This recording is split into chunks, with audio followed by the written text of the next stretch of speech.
The stretch of the Redwood Highway was long and empty, its winding path flanked by endless trees and a sky tinged with the golden hues of late afternoon. Ethan Grant, a retired Marine, drove on in silence, the hum of his car blending with the rhythmic tapping of his fingers on the steering wheel. For a man who had spent much of his life in high-stakes environments, the quiet felt both foreign and welcome. Retirement was supposed to offer peace, but Ethan found it unnervingly hollow at times. He pulled into a rest stop nestled on the edge of a small, forgotten diner. Its neon sign flickered, a faint hum rising above the distant rustle of wind through the trees.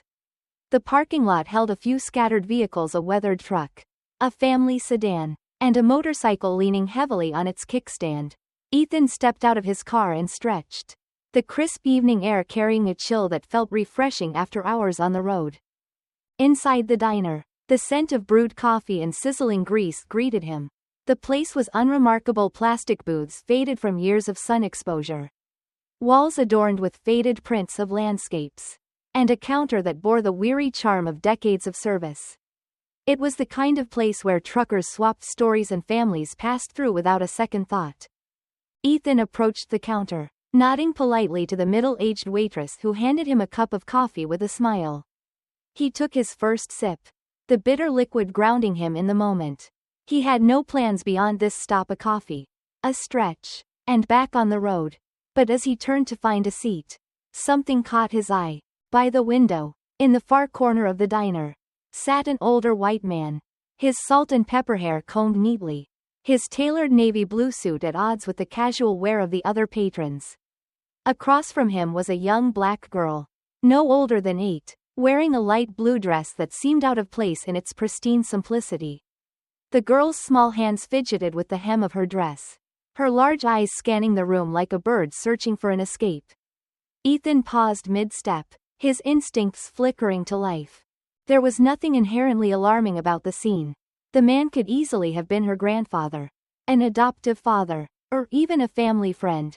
Yet, something didn't sit right. The girl's posture was stiff, her movements quick and tentative, like someone who feared drawing attention. The man, by contrast, exuded calm control, his hands flipping through a newspaper he wasn't reading, his gaze occasionally darting toward the girl in a way that felt deliberate.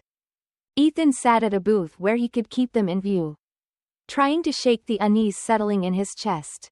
Years of service had sharpened his senses to detect subtle shifts in behavior, movements that betrayed intentions or emotions hidden beneath the surface. He wasn't the kind of man who jumped to conclusions, but he also wasn't one to ignore his gut. The waitress refilled his coffee, and he nodded his thanks, his eyes returning to the pair at the window. The girl's fingers twisted tighter around the fabric of her dress, her small legs swinging beneath the table, not quite reaching the floor. Every time the man glanced her way, her gaze dropped immediately, her body shrinking further into her chair. Ethan couldn't help but wonder, was she just tired? Was he overthinking this? Or was there something darker, something hidden, in the way she avoided his eyes? He took another sip of coffee, his mind racing through possibilities. He knew the world was rarely as it seemed. He'd seen it before, violence cloaked in calm, danger wrapped in pleasantries. Perhaps this was nothing, or perhaps this was one of those moments when walking away wasn't an option. Ethan leaned back in his booth, the warmth of the coffee doing little to ease the cold knot forming in his stomach. He studied the girl more closely, looking for signs, something, anything, that could help him understand the dynamic between her and the man across from her. The girl's hand moved, brushing her hair back before resting on the table, her palm briefly turning outward. Fingers spread. Ethan froze. It was subtle, fleeting, but unmistakable, a signal he'd seen before in his years overseas. A silent SOS. A cry for help from someone unable to use their voice. His heartbeat quickened as he locked eyes with the girl. She looked away almost instantly. But in that brief moment, he saw fear. Deep, unshakable fear. Setting his coffee down, Ethan glanced around the diner. The other patrons were absorbed in their conversations, oblivious to the undercurrent of tension that had seized his attention. He couldn't afford to ignore it. He had made peace with many things in his life, but walking away from a child in danger wasn't one of them. Slowly, he reached for his phone. His hands were steady as he dialed. His voice calm as he spoke to the operator. Yes. I'm at a rest stop off the Redwood Highway. I believe there's a situation here that might need police attention. There's a girl who looks like she's in trouble. The operator's voice was professional, assuring him that help was on the way. Ethan hung up and placed his phone back in his pocket, his eyes never leaving the pair at the table. He didn't know how this would play out. But one thing was certain, he wouldn't leave until he was sure the girl was safe. As the evening light dimmed outside, the diner seemed to grow quieter. Ethan sat in stillness, his thoughts heavy with questions. He didn't know these people, didn't know their stories, but he felt the weight of the moment nonetheless. Sometimes, he thought, the most ordinary places held the most extraordinary choices. And tonight, it seemed, his path had crossed with one of them. The sun dipped lower, casting long shadows across the diner's parking lot. Inside, the atmosphere remained as unremarkable as ever. A few truck drivers exchanged quiet conversations over coffee. And the elderly couple in the corner laughed softly about something only they understood. Ethan Grant stayed in his booth, his coffee growing cold as he kept his attention on the pair by the window. The man, with his neatly pressed suit and polished shoes, seemed perfectly at ease, the very image of someone accustomed to authority. His composed demeanor reminded Ethan of officers he'd served under, people whose quiet control belied an unshakable confidence. But here, that control felt different. It wasn't just poised, it was calculated, deliberate, almost predatory. He flipped the pages of his newspaper slowly, his movements mechanical, as if the act were purely for show. Across from him, the girl sat rigid, her back barely touching the chair. Her small hands gripped the table's edge now, white-knuckled and tense. Her legs swung lightly beneath her chair in a way that might have seemed innocent. But to Ethan, it felt like the nervous energy of someone barely holding themselves together. It was the kind of scene no one else might question: a successful-looking white man with a black child. Perhaps they were family, a father and daughter, or even an uncle and niece. In an ideal world, their difference in appearance shouldn't have mattered. But the world wasn't ideal, and Ethan had seen too much of its flaws to dismiss what he was seeing. Ethan's thoughts wandered to his own experiences. Years of service had shown him the many faces of conflict, not just in combat but in the subtle tensions of human behavior. He remembered moments when a glance, a gesture, or an unspoken hesitation told a story words never could. He also remembered the countless times he'd seen the world treat people differently. Not because of their actions but because of their skin. The girl turned her head slightly, her wide eyes darting across the room. When her gaze briefly met Ethan's, it was fleeting, like a bird catching sight of a predator and quickly looking away. In that split second, he saw something that stopped him cold: fear. Raw and unhidden. It wasn't the timid uncertainty of a shy child meeting a stranger's eyes. It was deeper, a quiet but desperate plea. Ethan's jaw tightened. His logical mind whispered excuses. Maybe she's just tired from a long trip. Maybe the man is strict, and she doesn't want to upset him. But his instincts wouldn't let it go. Something wasn't right. He studied the other patrons, gauging their awareness. None seemed to notice the tension at the window. The truckers were too engrossed in their conversation. The elderly couple by the corner shared a slice of pie, their laughter soft and oblivious. The waitress moved between tables, her tray balanced with the ease of long practice, blissfully unaware of the silent struggle playing out just a few feet away. Ethan shifted in his seat, his coffee untouched now. He watched as the man glanced up from his newspaper, his eyes lingering on the girl for a moment too long. She froze under his gaze, her small hands tightening into fists on her lap. The man's expression didn't change. It was calm, almost kind. But there was an undercurrent of control in the way he looked at her, as though ensuring she wouldn't step out of line. The unsettling disparity between them grew more pronounced with each passing moment. The man's confidence contrasted sharply with the girl's barely contained anxiety. The more Ethan observed, the more he felt the weight of unspoken questions pressing on him. Would anyone else in this diner feel compelled to intervene? Or was this dynamic too familiar, too easily dismissed, to draw suspicion? Ethan thought of the headlines he'd seen over the years: stories of children ignored, their suffering overlooked because their pain didn't fit a convenient narrative. He wondered how many times people had looked away, rationalizing that it wasn't their place to interfere. The girl raised her hand slightly, brushing back a loose strand of hair. It was a small, almost inconsequential motion, but Ethan's trained eye caught the deliberate way her palm turned outward. Her fingers spread wide. It was the same gesture he'd seen before. An unmistakable signal of distress. He leaned forward, his pulse quickening. The girl's hand lowered almost immediately, but the memory of her silent plea lingered in his mind. There was no denying it now. This wasn't a misunderstanding or the overactive imagination of a man trained to see danger. She needed help. Ethan considered his options. He could walk up to the man, ask questions, try to gauge his reaction. But confrontation was risky. If he was wrong, he could end up escalating an innocent situation. If he was right, direct action could provoke the man into doing something desperate. He needed to act carefully, deliberately. His phone sat on the table, its black screen reflecting the dim light overhead.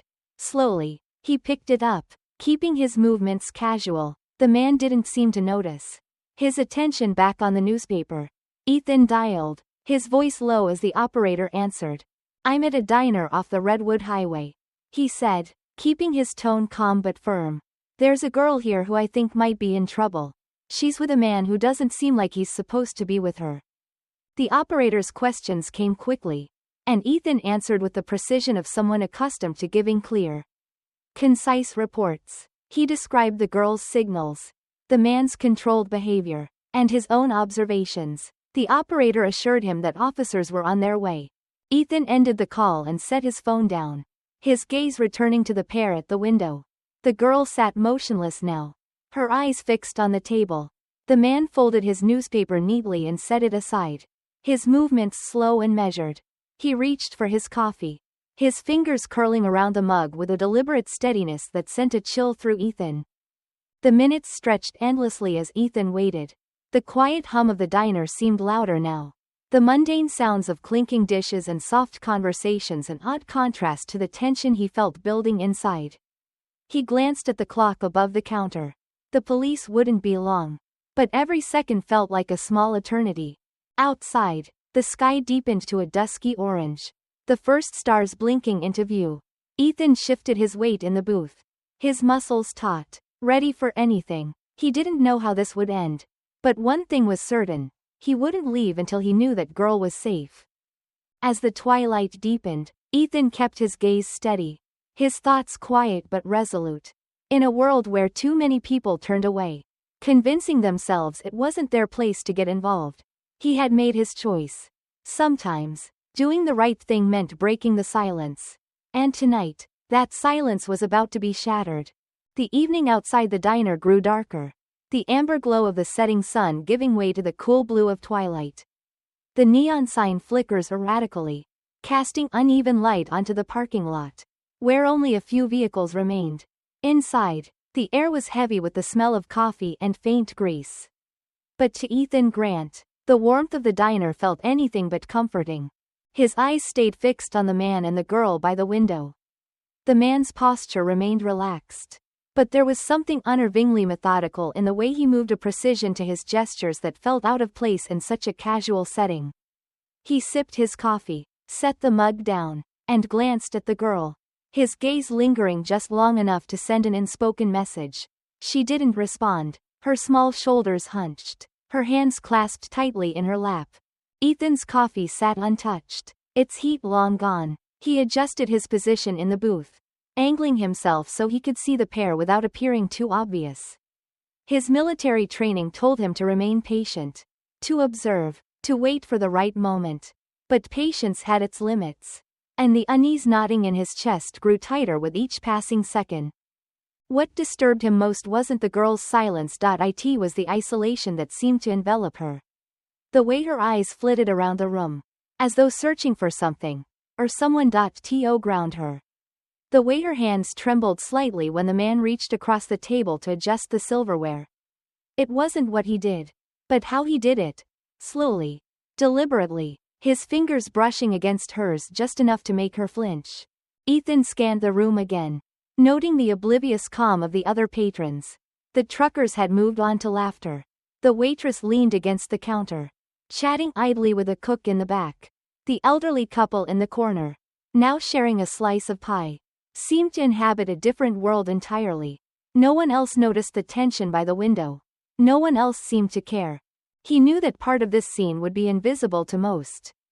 A middle-aged white man in a suit, appearing calm and collected, was unlikely to raise suspicion. A young black girl, quiet and withdrawn, might be seen as shy or tired. But together, their dynamic painted a picture that Ethan couldn't ignore. It wasn't just the subtle imbalance of power. It was the profound silence that spoke louder than words. Outside, headlights swept across the parking lot, briefly illuminating the diner before fading into the distance. The sound of tires on gravel echoed faintly, fading into the evening stillness. Ethan checked the clock above the counter. The police would arrive soon. But time felt sluggish, each minute dragging like an eternity. The girl raised her hand again, this time brushing at her face as though scratching an itch. Ethan caught the movement out of the corner of his eye, and his breath hitched. Her palm turned outward, fingers splayed wide in a motion that was too deliberate to be casual. It was the same signal she'd given before, quiet and fleeting but unmistakable. Ethan straightened slightly, his muscles tense beneath his jacket. His thoughts churned as he considered his next move. If the man noticed her signals, or worse, noticed Ethan noticing them, things could escalate. The girl was already fragile, her fear palpable in every tiny movement. Confronting the man too soon might push him into action. Yet doing nothing felt like a betrayal of everything Ethan stood for. He reached for his phone again, his fingers brushing the cold surface of the screen. Dialing 911 once more. He kept his voice low as he relayed his growing concerns to the operator. "I'm still at the diner," he said, his tone calm but firm. "The girl just signaled for help again. The man hasn't noticed. But I'm worried. I think he might try to leave before the officers get here." The operator reassured him that police were en route, urging him to stay calm and not take any unnecessary risks. Ethan hung up, his jaw tightening as he slipped the phone back into his pocket. Risks. The word lingered in his mind, heavy with implication. He'd faced plenty of risks in his life, ones that could be calculated, mitigated, but this felt different. It wasn't his life at stake. At the table, the man folded his hands, his gaze shifting to the window. He seemed restless now, his calm exterior cracking just enough to reveal a flicker of impatience. Ethan noticed the way his eyes darted toward the parking lot, the slight shift in his posture as though preparing to leave. A quiet alarm went off in Ethan's mind. He leaned forward, his eyes narrowing as he tracked every movement. If the man decided to leave, Ethan knew he couldn't let him take the girl without intervention. But how far could he go without jeopardizing her safety? The girl sat motionless now, her small frame taut with tension. Her hands rested in her lap. But Ethan could see the way her fingers twisted nervously together. It was as though she was bracing herself, waiting for something to break the fragile calm around her. Ethan's thoughts were interrupted by the faint sound of sirens in the distance. The steady wail grew louder, closer, until it was unmistakable. Relief surged through him, but it was tempered by the knowledge that the man might hear them too and react. The man stiffened slightly, his head turning toward the window. He caught sight of the flashing red and blue lights reflecting off the glass. And his entire demeanor shifted. His movements became sharper, less controlled. He reached for his jacket, his hand gripping the edge of the table as he rose from his seat. Ethan stood as well, his movements calm but deliberate. He placed himself between the table and the exit, keeping his posture neutral but ready. The man glanced at him, his expression a mixture of surprise and irritation. "Everything all right here?" Ethan asked, his voice low but firm. The man forced a smile, the tension in his jaw betraying the casual tone he tried to adopt. "Just getting ready to head out. Long drive ahead." Ethan didn't move. He glanced at the girl, who remained seated, her hands clutching the edge of the table. Her eyes darted between the man and Ethan, wide and pleading. Before the man could take another step, the diner door swung open, and two uniformed officers entered, their presence commanding immediate attention. The room seemed to pause. The quiet hum of conversation falling silent as the officers approached. Ethan stepped aside, allowing them a clear path to the man and the girl. Relief flooded through him, but his body remained tense, ready for anything. As the officers began speaking to the man, Ethan caught the girl's eye one last time. This time, there was something new in her expression. Not just fear, but hope. The silence that had hung over the diner was broken, and for the first time that evening, Ethan felt like the world was finally listening. The low murmur of the diner's patrons ceased the moment the officers entered. Their presence was steady but unassuming, a quiet authority that shifted the room's atmosphere. For a moment, the hum of the fluorescent lights and the faint clink of dishes were the only sounds. Ethan Grant stood near the counter, his hands in his pockets, his gaze fixed on the man and the girl by the window. The man stiffened as the officers approached. He tried to mask it, smoothing his expression into a forced calm. But Ethan noticed the subtle shift in his posture, a tension that hadn't been there before. The girl sat frozen, her hands clenched tightly in her lap, her eyes flicking between the officers and the man. One of the officers, a woman with sharp, attentive eyes, stepped forward. Her tone was polite but firm, the kind of voice that left no room for argument. "Excuse me, sir," she said, her gaze steady. "We need to ask you a few questions." The man's smile was polite but strained. "Of course," he said, his voice measured. "Is there a problem? We've received a report about a potential situation involving this young girl." The officer continued, her tone even. She glanced at the girl, her eyes softening slightly. "We just want to make sure everything's okay." The man's smile faltered for a fraction of a second before he recovered. "There must be some mistake," he said, gesturing toward the girl. "She's my niece. We're traveling together." Ethan watched closely, his arms crossed. The man's response was smooth, but there was a crack in his composure. Too much effort in his denial. Too much control in his movements. The officer didn't respond immediately, her silence deliberate. Instead, she crouched slightly to meet the girl's eyes. "Sweetheart," she said gently, her voice soft but clear. "Can you tell me who this man is?" The girl hesitated, her small frame trembling. Her eyes darted toward the man, then back to the officer. The silence stretched thin, and Ethan held his breath, the weight of the moment pressing against his chest. Finally, the girl's lips parted, her voice barely above a whisper. I need help," she said, her words trembling but unmistakable. The man's reaction was immediate. His face tightened, his hand reaching out instinctively toward the girl. But he froze mid-motion when the second officer stepped closer, his hand hovering near his belt. "Sir," the officer said, his tone firmer now. "Step back." The man's forced composure cracked. "You don't understand," he said, his voice rising slightly. "She's my niece. This is a misunderstanding. Then you won't mind stepping outside to answer some questions." The female officer replied, her tone calm but unyielding. Ethan could see the calculation in the man's eyes, the way his gaze flicked toward the door as though weighing his options. But with two officers standing close and every eye in the diner now on him, there was nowhere for him to go. Reluctantly, the man raised his hands, palms open. "Fine," he said, his voice tight. "But this is ridiculous." The female officer gestured toward the door, and the man stepped away from the table, his movements slow and deliberate. As he passed Ethan, their eyes met briefly. The man's expression was cold, a flicker of something dark flashing behind his forced politeness. Ethan didn't flinch, his steady gaze meeting the man's with quiet resolve.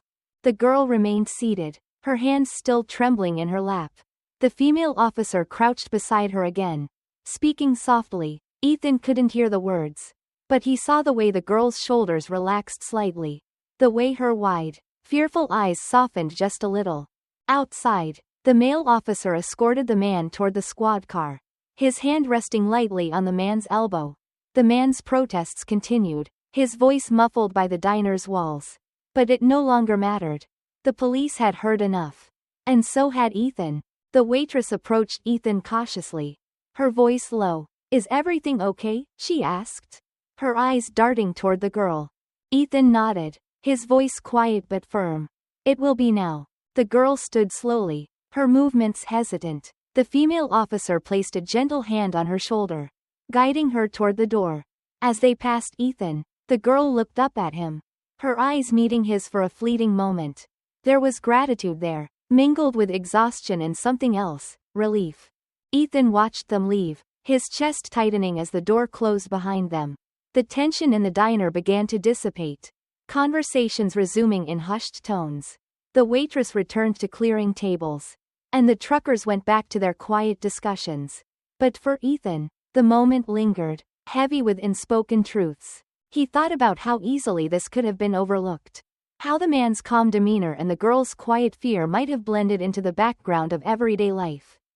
How many people would have dismissed it as none of their business?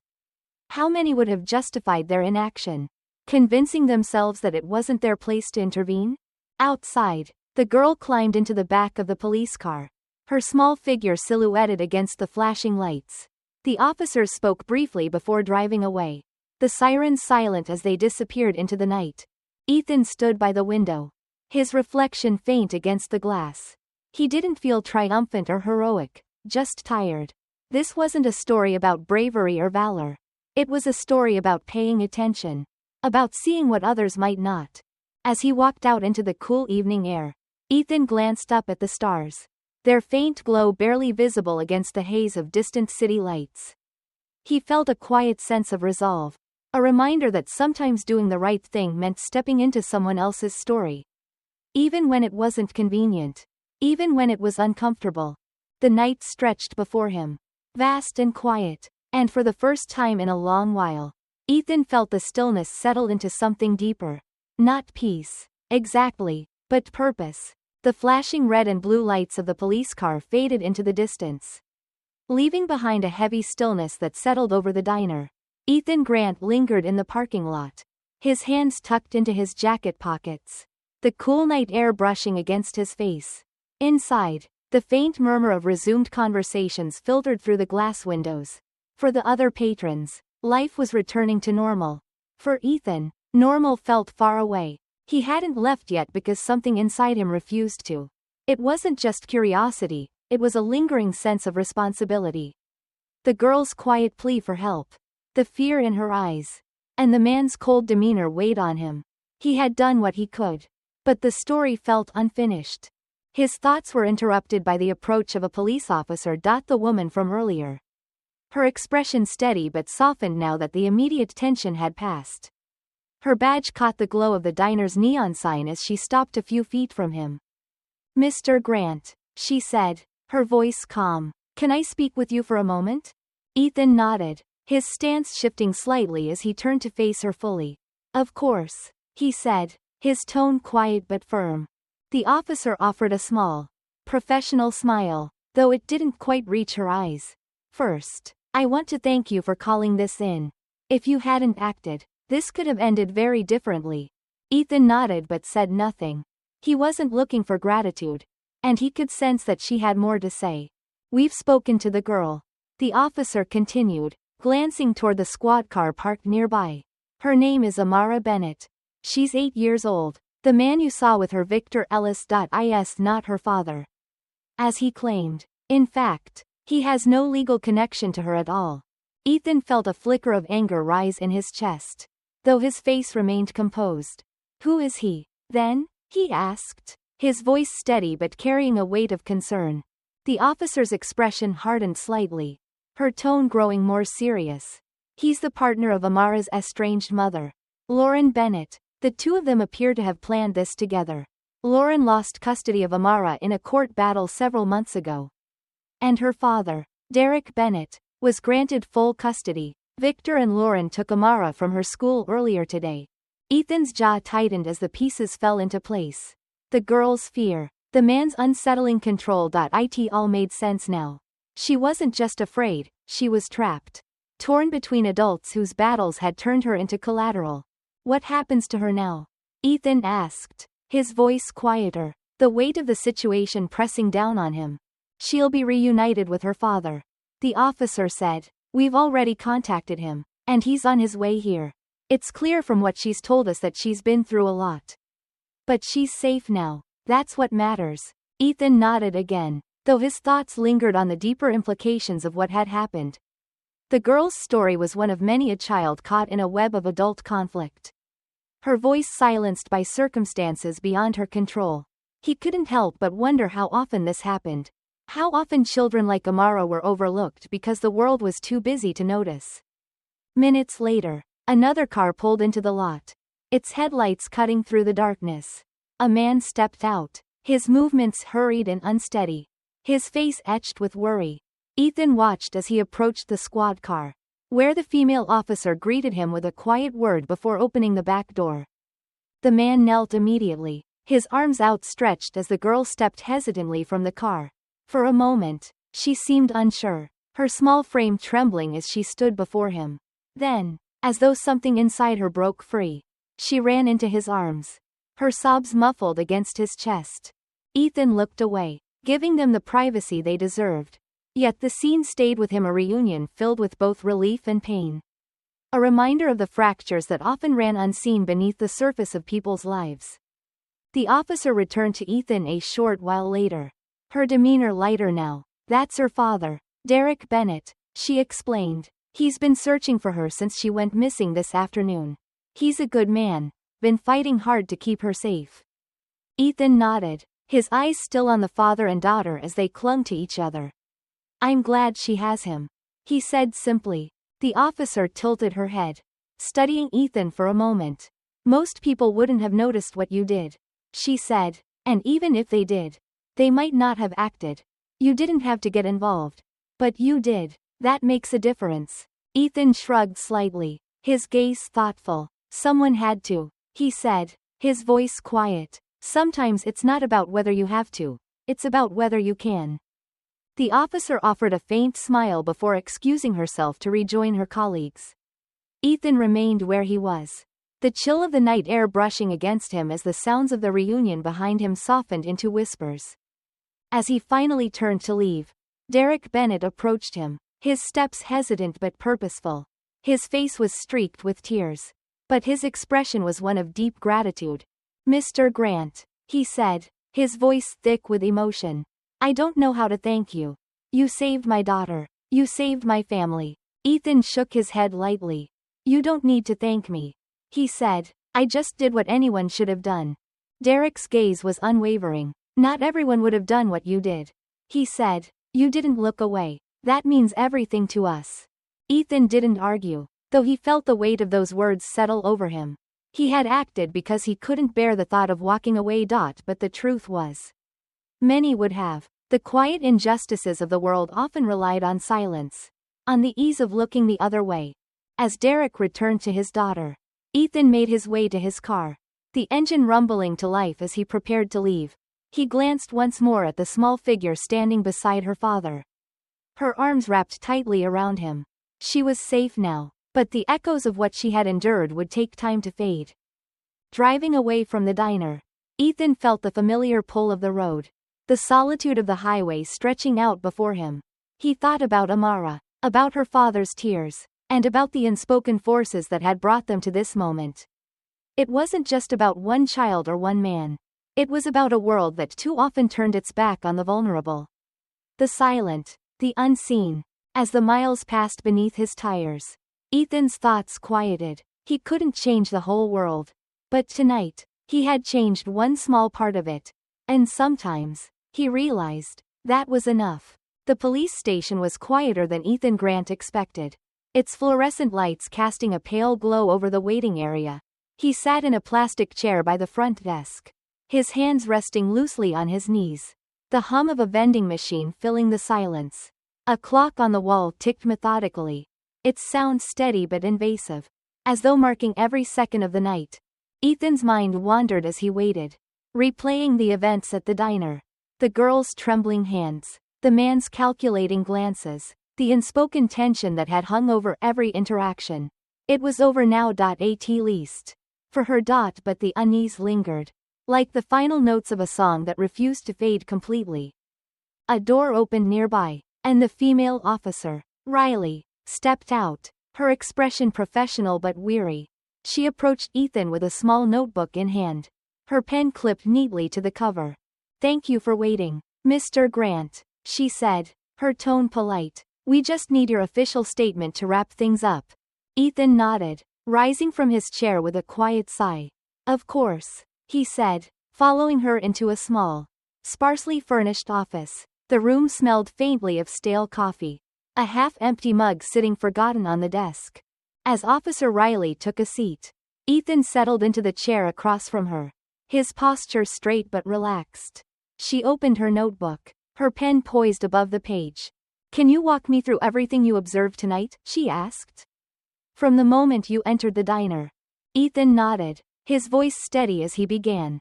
He described the scene in meticulous detail. The man's controlled demeanor, the girl's quiet distress, the moment he recognized her subtle signal for help.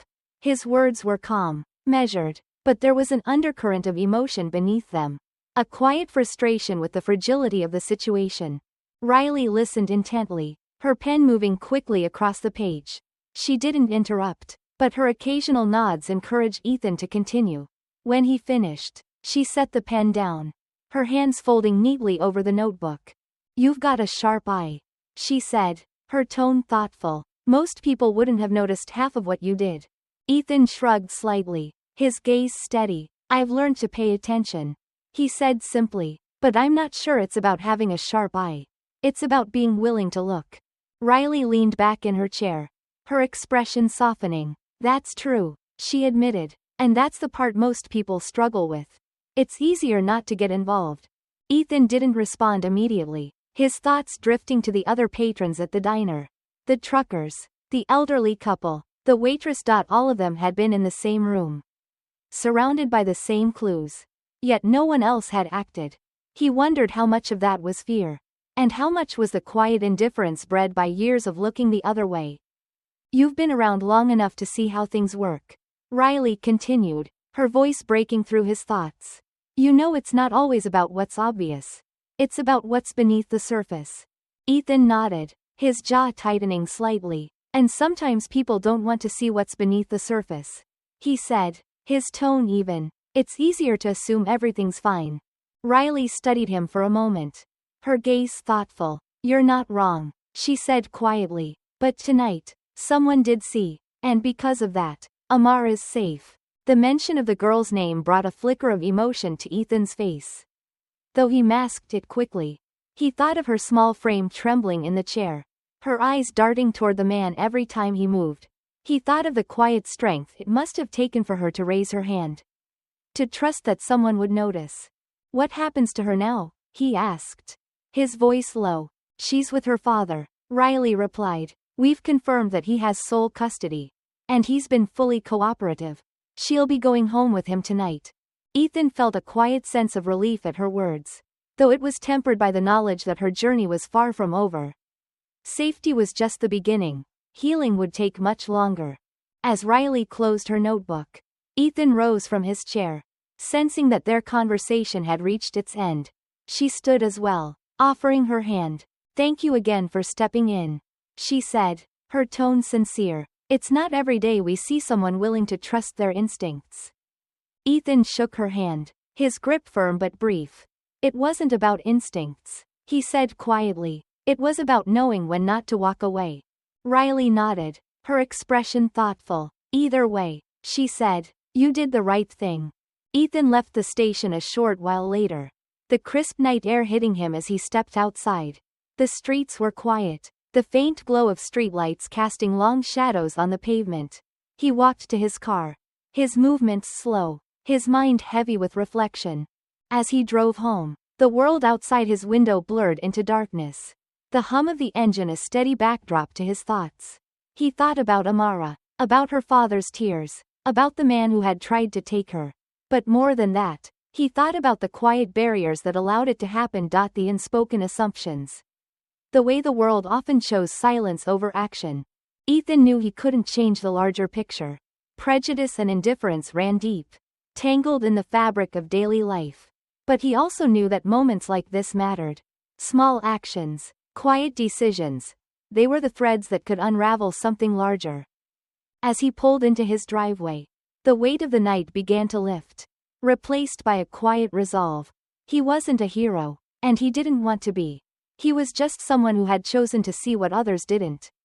And tonight, that had been enough. For now, that was all he needed. The soft hum of conversations and the occasional laughter floated through the air as Ethan Grant stepped into the Bennett's backyard. A table was set with simple, home-cooked dishes, potato salad, grilled chicken, and fresh bread. Its edges lined with mismatched chairs that spoke of a household where comfort outweighed appearances. Strings of lights hung above, casting a warm glow over the gathering as the late afternoon sunlight began to fade. Ethan hadn't expected to be here. When Derek Bennett had called 2 days after the incident at the diner, inviting him to a small family gathering, Ethan had hesitated. He wasn't the type to mix easily into others' lives, particularly after years spent on his own. But there had been something in Derek's voice, an earnestness, a gratitude that couldn't be ignored. And so, Ethan had agreed. Now, standing just inside the gate, he felt a flicker of unease. These moments, ordinary as they seemed, often carried their own weight. He scanned the scene. The relaxed smiles, the easy movements of people who had gathered to celebrate something important. The contrast to the tension of a few nights ago was almost jarring. Mr. Grant. Derek's voice broke through Ethan's thoughts. He turned to see the man walking toward him, a wide smile on his face. Dressed in a casual shirt and jeans, Derek seemed younger, lighter, as though a great burden had been lifted from him. Ethan, please, he corrected gently, shaking Derek's outstretched hand. Ethan, then, Derek said with a chuckle. I'm glad you came. It means a lot to us. Ethan offered a small nod, glancing toward the group seated at the table. I wasn't sure I should, he admitted, but I'm glad to see things are better. Derek followed his gaze, his expression softening as his eyes landed on Amara. She sat between two women, her small hands carefully arranging slices of bread on a plate. There was a lightness in her movements now, a quiet confidence that hadn't been there before. She was still small, still fragile, but she no longer looked as though she might shatter at any moment. She's been smiling more, Derek said, his voice quieter now. It'll take time, but I can already see the change. Ethan nodded, his eyes lingering on the girl. She's strong, he said simply. Stronger than most adults I know. Derek replied, his tone filled with both pride and sorrow. He turned back to Ethan, his expression thoughtful. I've been meaning to tell you. What you did that night wasn't just about saving her. You reminded me that there are still people who care, who notice. That means something. Ethan shifted slightly, uncomfortable with the weight of Derek's words. Anyone in my position would have done the same, he said. Derek shook his head. No, they wouldn't, he said firmly. That's the problem. Too many people look the other way, especially when it's someone like Amara. His voice caught slightly, and he paused before continuing. A black girl with a quiet voice doesn't always get the attention she deserves. The statement hung in the air, unspoken truths woven into its edges. Ethan understood what Derek meant, though the words didn't need further explanation. It wasn't just about Amara, it was about a world that too often turned its back on those who didn't fit its narrow expectations. Derek placed a hand on Ethan's shoulder briefly, a gesture of sincerity. Come on, he said, his voice lighter. There's someone who wants to see you.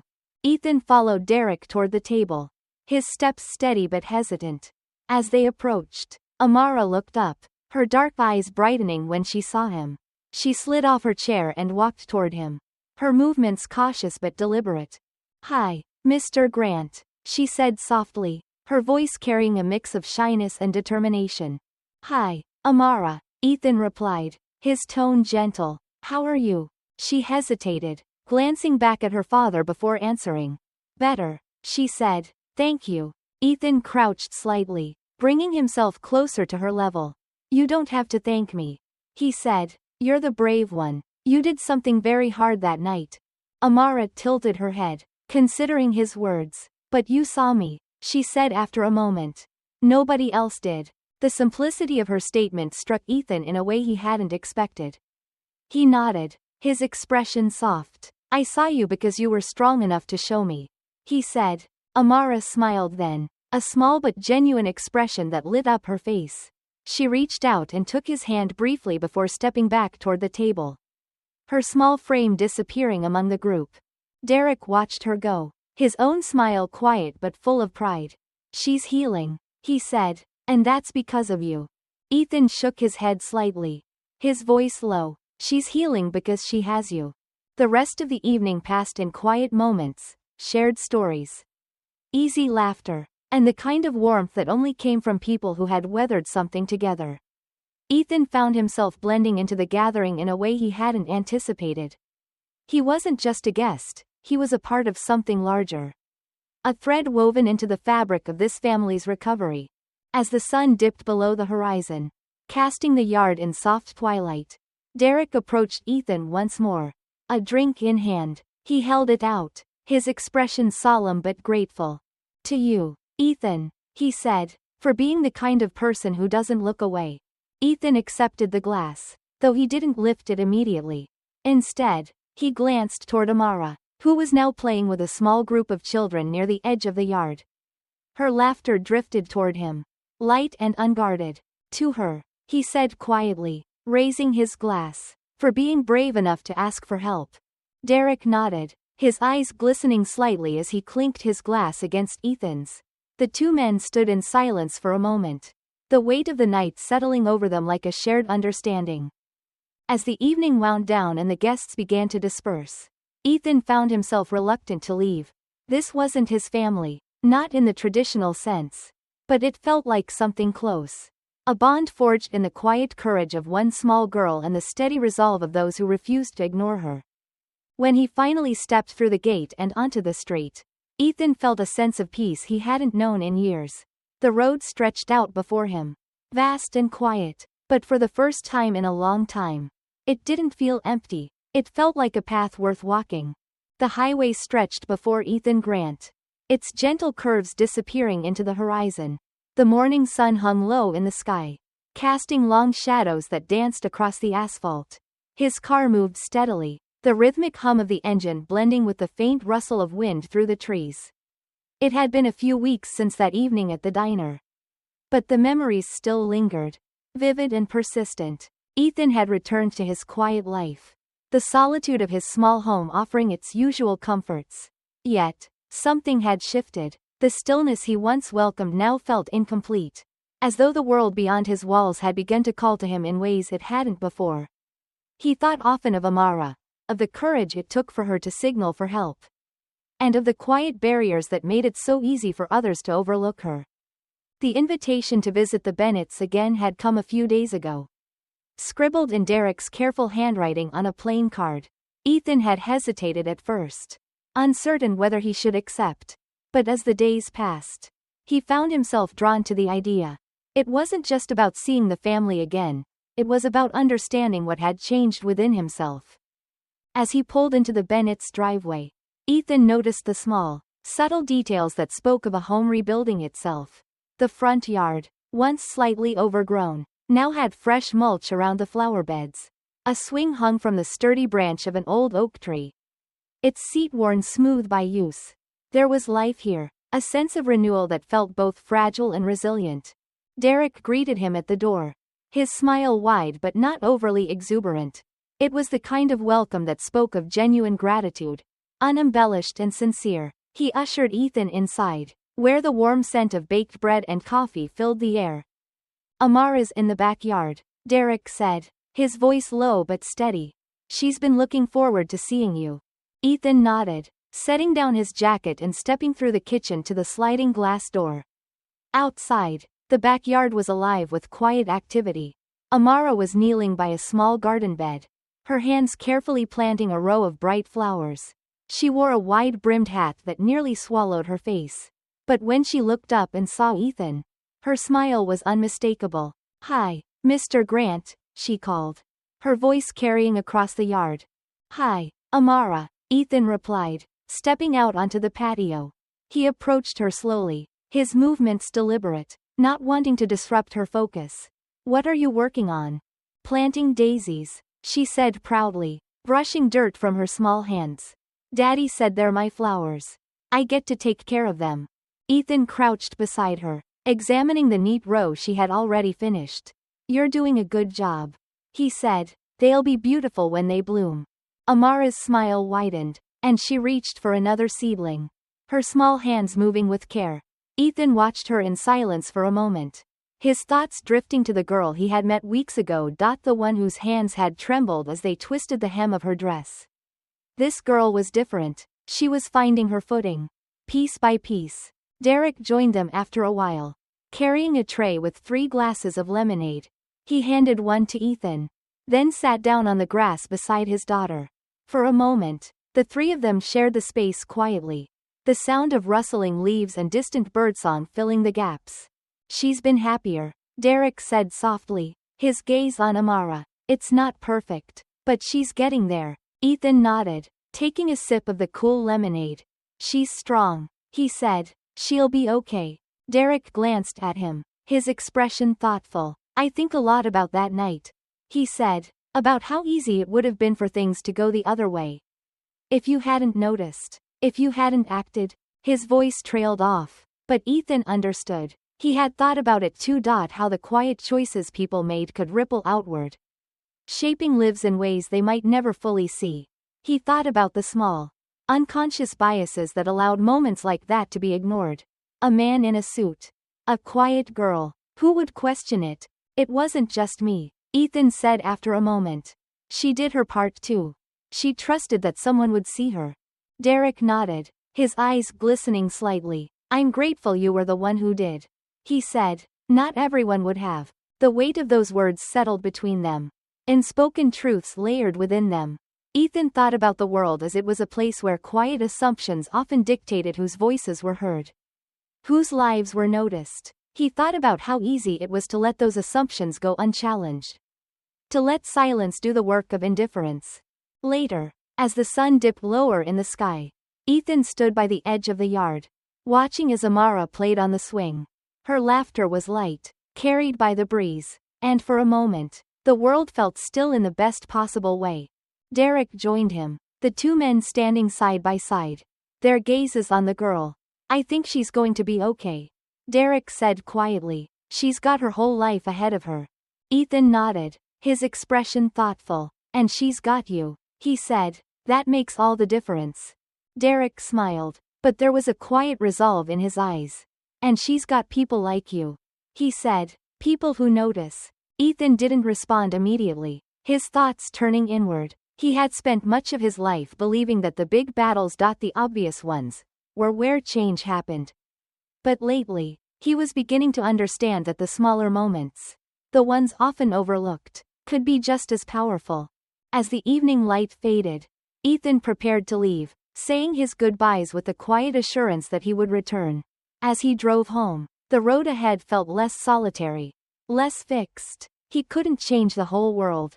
But perhaps that wasn't the point. Perhaps the point was in the small actions, the quiet decisions to see what others didn't. For Ethan, that was enough.